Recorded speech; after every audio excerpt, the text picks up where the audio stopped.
Why would anybody listen to me? What do I have to say? What value do I have to add?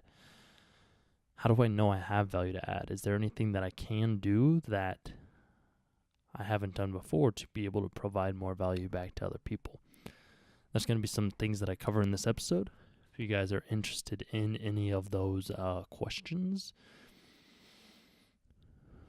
feel free to continue listening. Otherwise, I'm just going to get started right away. So, I don't know. I'm trying to comprehend or figure out exactly why somebody would want to be listening to me. Like, as if I went onto somebody else's Instagram page and I saw just random content that didn't actually make any sense whatsoever, content that was not inspirational, that was not showing that what the person was talking about, they were actually doing and implementing in their life. So if for say,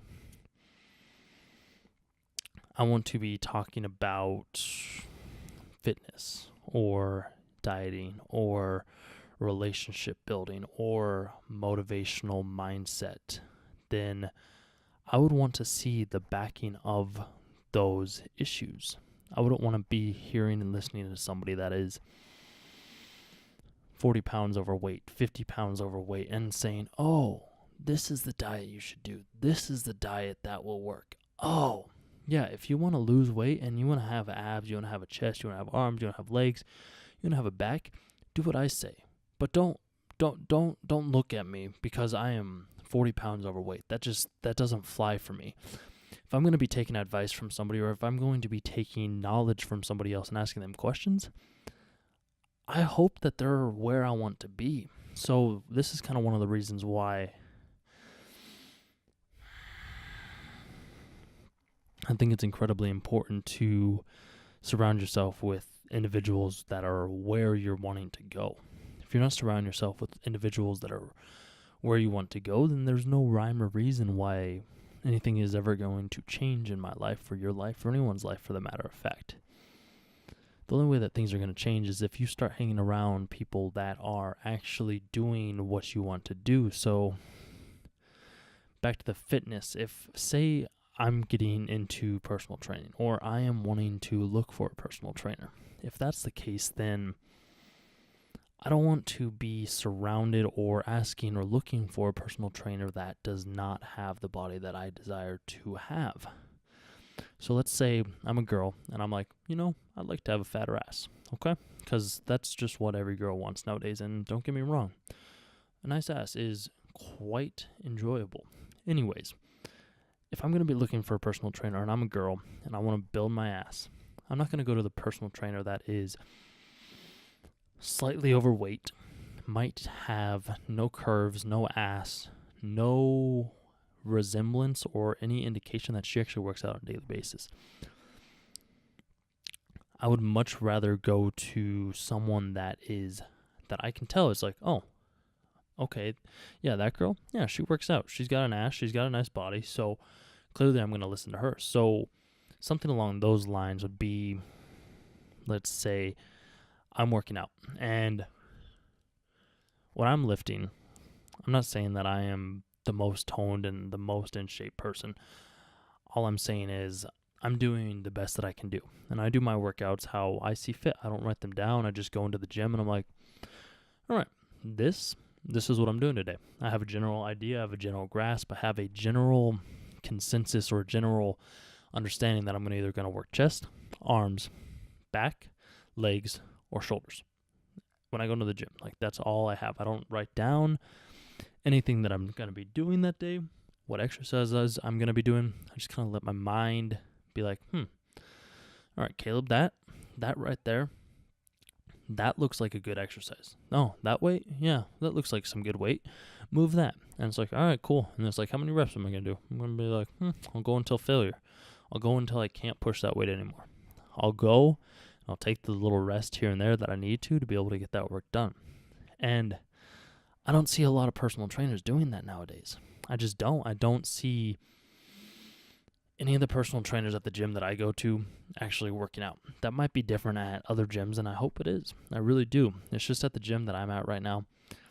Most of the personal trainers there, I never see them working out. I never see them actually doing anything. They are not the most shredded. They are not the most in shape. They don't have giant muscles. They don't have a giant ass. They don't have anything that I feel like clients would be looking at when they're trying to lose weight or when they're trying to get back into shape.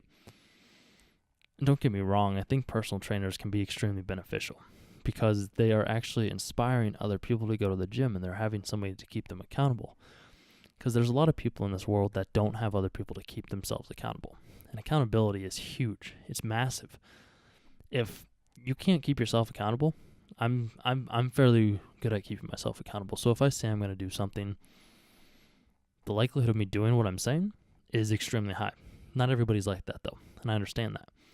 There's a lot of people out there that they don't have that same mentality. They need to have somebody to keep them accountable, and they could be getting kept accountable for any number of ways. By saying, hey, if I don't go to the gym 3 days a week for at least 30 minutes to an hour, then you get $50 from me. Okay? So that's one way that somebody could be kept accountable. But these personal trainers, I feel like they're just like, that's all they are. They are just a person to keep the person that is working out accountable to going to the gym without having to pay money. Yet they're having to pay tons and tons and tons of money to hire this personal trainer. This personal trainer may or may not actually be helping them. I sure hope they are. It's just if I'm going to be doing fitness and I'm going to be growing in size and I'm going to be wanting to lose 5-10 pounds of muscle, or not muscle, fat, then I want to do it from somebody that I see is like, oh, that person looks good, as I was saying. So a lot of it, I think, just comes down to accountability. And that's probably more the reason why people are wanting to hire personal trainers, is because the pure fact of the matter is they just need to be kept accountable. And I think I respect that a lot because fitness has entirely changed my life. It's changed my life into a realm that I never even conceived possible in the first place. I've grown so much. I enjoy who I see and what I see when I look in the mirror. And I feel like I've been awakened from working out. Like I've come to a different state of mind that allows for me to be more aware of my presence, walk with a purpose. And I'm not saying the gym caused all this. It was also a lot of self-reflection and just me sitting and meditating and finding that spiritual aspect and asking those questions as I was afraid to ask. Asking the questions of myself when I looked at myself in the mirror and I was like, what is the truth? Let the ego go. What is the truth? Who am I? What am I meant to do? And how do I know that this is true? I asked myself how I thought. I asked myself how I felt. And through that process, it was eye-opening. Because beforehand, when I first started working out, like I couldn't look myself in the eyes. I don't know what it was. I think it was just a lack of confidence. I actually feel like that's exactly what it was. I feel like it was a lack of confidence in myself and in my abilities. So I wasn't able to look at myself in the eyes. All I was able to do was just move forward and pretend like I knew what I was doing. And I mean, I still have I feel like I have a general grasp of what I'm doing now, at least, which is extremely beneficial because a lot of people I don't think ever really figure out what they're doing or what their passion is or what their purpose is or what they are wanting to do in life. And by the grace of God, by the grace of myself maybe, because I feel like God's within me anyways, I think that is what set me to have this purpose that is providing back to all these other people, that is giving me the chance to somehow make people be more authentic. And I think it's all because I looked within myself and I let the ego go and I asked these questions of this fear that I felt. And when I did that, all I can say is my perspective, my confidence, my walk, my fitness ability changed. It changed. It changed how I looked at people. It changed how I interacted with people because I wasn't hiding anything anymore. I'm never hiding anything anymore. Like I am 100% my authentic self every single hour of every single day. I'm not trying to impress anybody else. I'm not trying to impress my parents, my friends. I'm not trying to impress anybody. That's the thing is when I want people in my life, those people are in my life. If not, then cool. That's awesome. I don't mind, because I have big goals, I have big aspirations, I have big dreams. And I can't be telling those dreams and aspirations to small-minded people, because they're not going to see the vision. They're not going to see the potential. They can't see past their, oh, but what about this? Oh, what about that? And all these limitations are holding them back. And those limitations are the reason why I think a lot of people don't make the change to be better in their daily life, because they know that they can go work out. They know that they could go do hot yoga. They know that they could go for a run. But they always make excuses of, oh, I don't have time. I don't want to do this today. I don't want to do that tomorrow. It's like, well, why? What's causing this? Why do you not want to be better? There's nothing wrong with that. It's just, life is long, I'm starting to realize. Like, I'm still young, I'm ignorant, and I'm arrogant. And I know that for a fact. And the only way that I know that I can learn more is by doing and talking and expressing my thoughts in the open manner, and possibly sharing them and connecting with more people that I ever really imagined connecting with. I'm sorry about all the, I'm salivating a lot, and it's causing my speech pattern to be not as fluid. Anyways, there's a whole lot of realms of why I think people don't do what they say they're going to do. And I think it ties all back into accountability. Not everybody can be accountable for themselves. A lot of people can't. Somebody's going to be like, I'm not going to watch TV anymore. Or, I'm not going to watch porn anymore. Or, I'm going to go to the gym. I'm going to start running 5 days a week. I'm going to go mountain bike. I'm going to go do hot yoga. Oh, I'm going to do a spin class. Oh, I'm going to go sit in the sauna. Oh, I'm going to swim laps. And they never do it. They never do it. And it's quite upsetting, because to me, I feel like there's just more when you do these tasks and you challenge yourself, and just the benefit and the feeling that comes after those challenges, and after the high of working out, the high of running, the high of doing yoga, and realizing that all of this is just temporary. Nothing in this world is actually permanent. It's all just a giant game. And my whole thing is, how am I going to play the game to be the winner of the game? Because we see all these games, we see all these possibilities, we see all these big things around us. And a lot of people, they don't take the opportunity to actually make an improvement. They just stay stagnant. They stay doing the exact same thing they do every single day. They go back into their habits. They fall into their habits. They do the same work day in and day out. And it's just like, I want to say there's a philosopher that pushes a rock up the hill. He pushes the rock up the hill, and as soon as he's almost up at the very top of the hill, almost has the rock to the very, very top, the rock falls back down, all the way back to the bottom, and he has to start over. And I want to say it's Sisyphus the Great, or just Sisyphus. He cheated death a few times, and pretty much his punishment for cheating death several times by being able to cheat death was to have to push this rock up the hill day in and day out. And it kind of got me thinking, was like, isn't that kind of what we're doing though? Like, aren't we technically working in this 9-to-5 job, doing the same work, waking up at the same time of day, going to work at the same time, going to the gym at the same time if you go to the gym, going to yoga, going to hang out with your friends at the same time? Like, isn't that almost the exact same thing as Sisyphus pushing the rock up the hill just to have it roll back down and have him start over again? I feel like it might be. And that's one of the reasons why I always try to do more things and mix up my schedule from time to time, because like I know what I have to get done in the day. Like, I completely understand what I have to get done, and I know what I have to get done because I set my goals first thing in the morning. I set those goals so that I can get them done, and when I get them done, it's like, okay, cool. I don't have to do them at any specific time. As long as I'm getting them done, that's all that really matters to me. A lot of people can't work that way, and I understand that. They want to check off all their goals at specific times, and I usually try and do that. I usually try and have like a 4 to 5 hour window of me just doing constant work. No phone, no books, no text, no calls, no nothing. Just focusing on work 100%. And the productivity from that raises exponentially. It's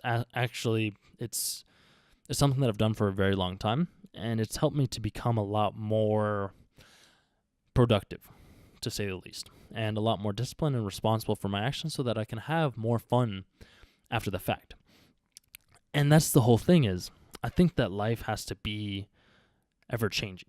Like, yeah, have your habits, okay?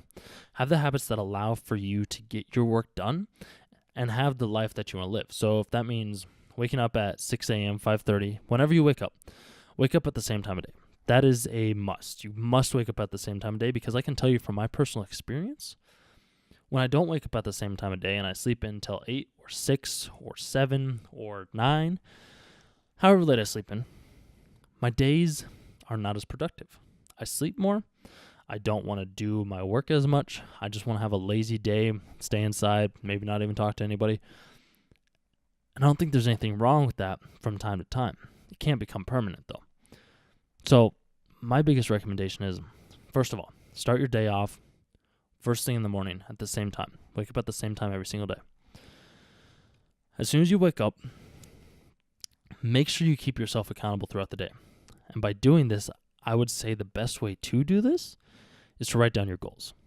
When you write down your goals and you write down your intention for the day, so let me give you an example really quick. So let's say you need to create 4 or 5 spreadsheets at work, or you need to, my whole thing is I have to edit a video, or I need to comment X amount of times on Instagram. So I'm like, okay, this is what I'm going to do. I'm going to set my intention. I'm going to write down my goal. Post a video on Instagram. Okay. Read. Okay. Meditate. Okay. Go to the gym. Okay. Comment on Instagram posts. Okay. Now that I've set my intention for the day, I can do those in any order. I'll usually, after I do my goals though, I'll usually check off one of the checks first thing, because I will go and meditate for at least 10 minutes or so. As soon as I meditate for 10 minutes, my meditation's done. If I want to go back and meditate later throughout the day, by all means I can. And I highly recommend that's something that you do, because lately I've been trying to do that. Anytime I get just a minute here, a minute there, I do my best to meditate.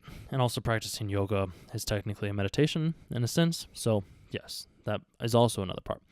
So after I've set my goals, and I'm keeping myself accountable for those goals, because at the end of the day, I come back and I look at those goals and I make sure that I got everything done. If I didn't get everything done, then I can't have fun. If I didn't get everything done, then there's no reason why I should watch TV at the end of the day. I don't have a reason to go hang out with friends if I didn't get everything done at the end of the day. I have to finish everything that I start before I can move on to the next thing, or before I can have fun. And that's why discipline equals freedom, is because when we are being disciplined, we have that extra time after the fact to do what we want to do. And we have to be accountable, though, to have that discipline. Because if we aren't being accountable to the discipline, then nothing's going to actually get done, because we're not actually helping and keep ourselves accountable and keeping ourselves authentic and to our word, because our word is everything. Our word is everything in the sun. There is nothing more important than one's word. If you break your word, and like I have never broken my word that I can think of right now. When I say I'm going to do something, I mean it. 100%. When I say that I'm going to get something done, I mean it.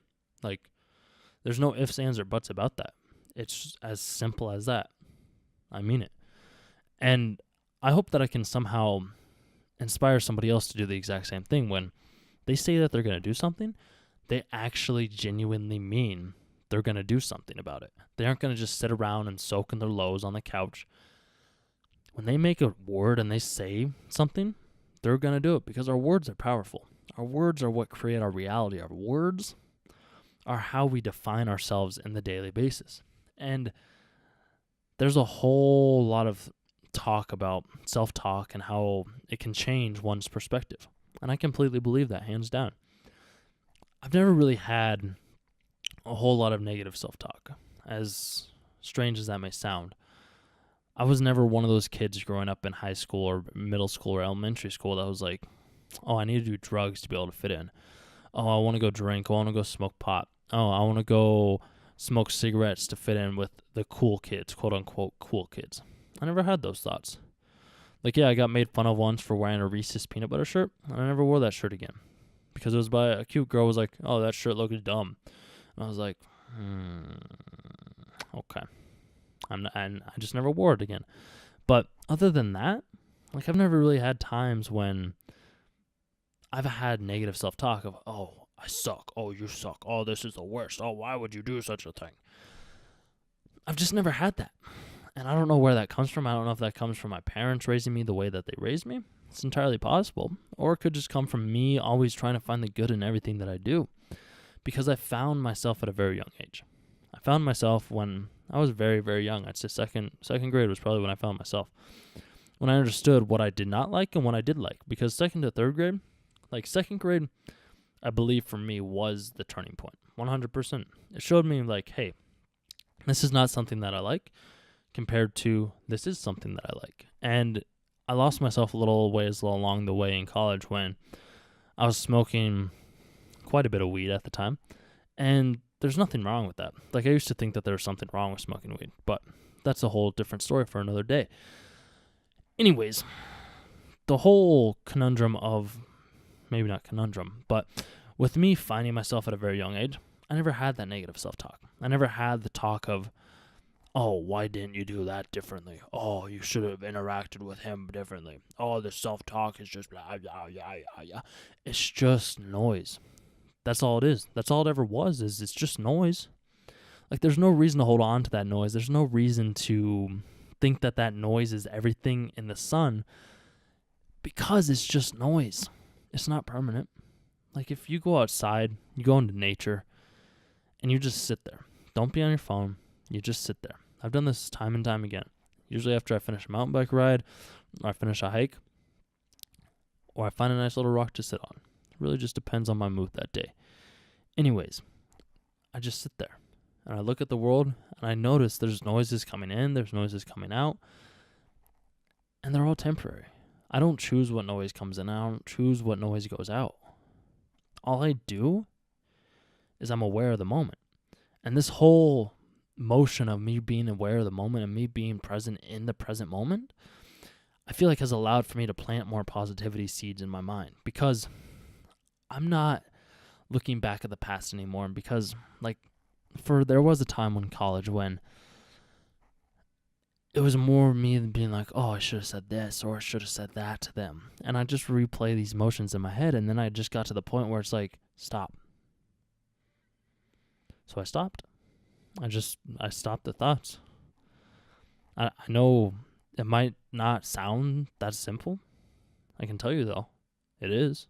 If you really want the thoughts to stop and you really want the constant nagging to stop, just have it stop. Start thinking more positively. Start looking at the good in every situation and the good in every people. So let's say there's a person that you don't like at work. Okay? So there's a person that may or may not be your particularly best person. And the reason for that might be because you're seeing something in yourself and that other person that you don't enjoy all that much, and it's upsetting you because you don't want to see that part of yourself. Who knows? Anyways, having this realm of positivity. So finding that one person, it's like, I don't like them that much. Find the one thing, it's like, you know what? They actually do really good work here. They talk a lot. They do, but they do really good work. Or another example that might be a little bit more personal to me is when I go mountain biking, I was always trying to keep up with the top guys. Like, I was always the one that was like, okay, I'm going to keep up with the best of the best guys, and I'm going to take all the jumps and drops that they do, because that's the only way that I knew how to get better.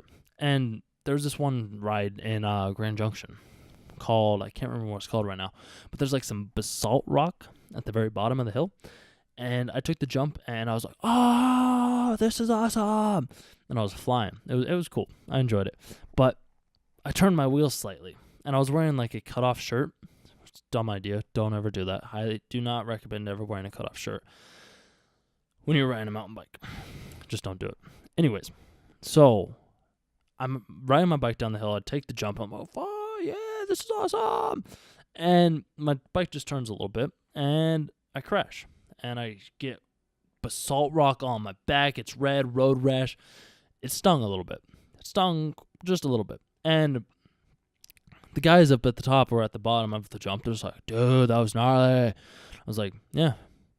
They're like, how's it feel? I'm like, hey, it's all right. At least I got my knee pads on. Like, it's trying to find the good in every situation. Like, I could have been like, oh my God, my back hurts. It's terrible. I can't believe I did that. But no. What did I do? I was just like, yeah, at least I have my knee pads on. Could have been worse. And I think that's the issue that a lot of people see or have, is they find the negativity in everything. And when you're finding the negativity and everything, and you're not looking at the positive, because there's a lot more good in this world when you actually take the time to look around and witness it, then there is negativity. And when one does this, I'm telling you right now, is my mind has completely changed when I started looking at the world from a positive point of view. When you're only looking at it from a negative point of view, that's all you're ever going to see is negativity. And I don't want that negativity to be all I see. I prefer seeing positivity, because positivity, that can change a person's life, hands down.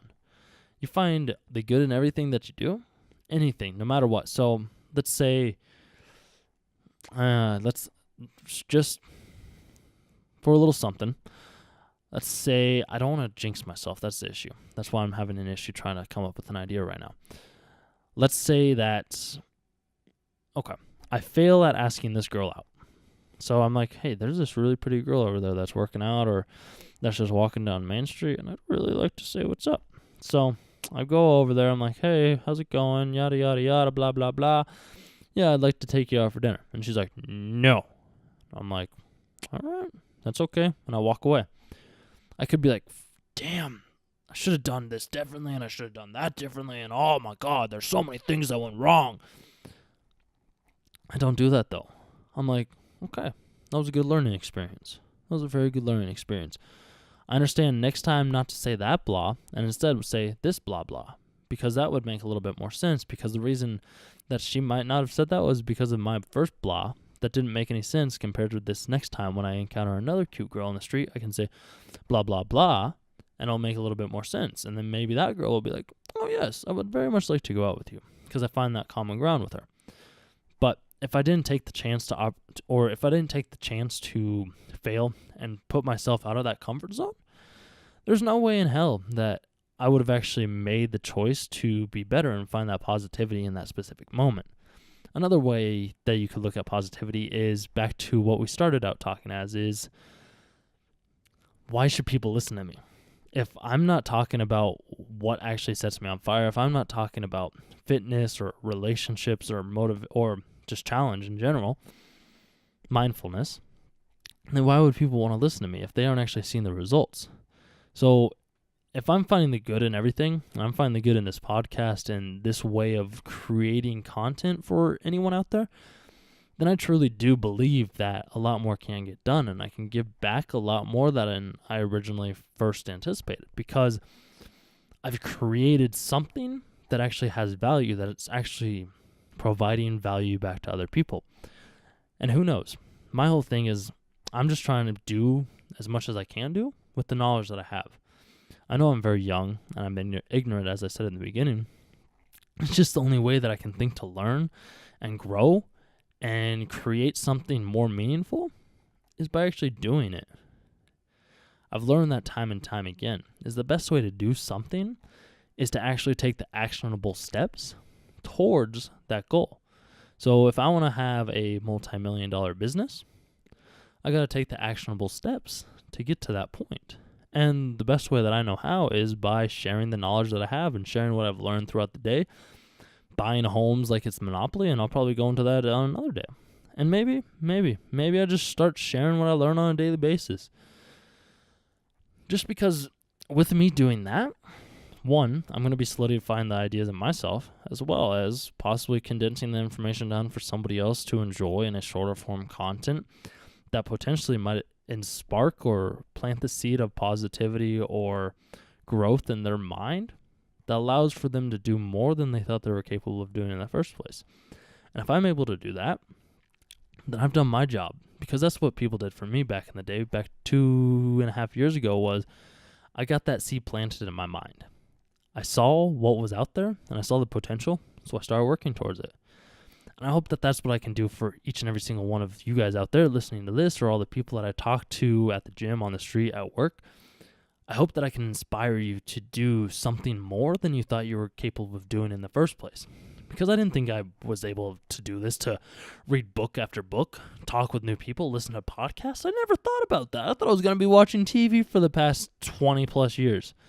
But no, life happens. Things change. People grow. And it's absolutely amazing. And I think we're going to end that episode right there. And I hope you guys have a wonderful day. If this inspired you or provided value, let me know. Hope to talk to you guys soon.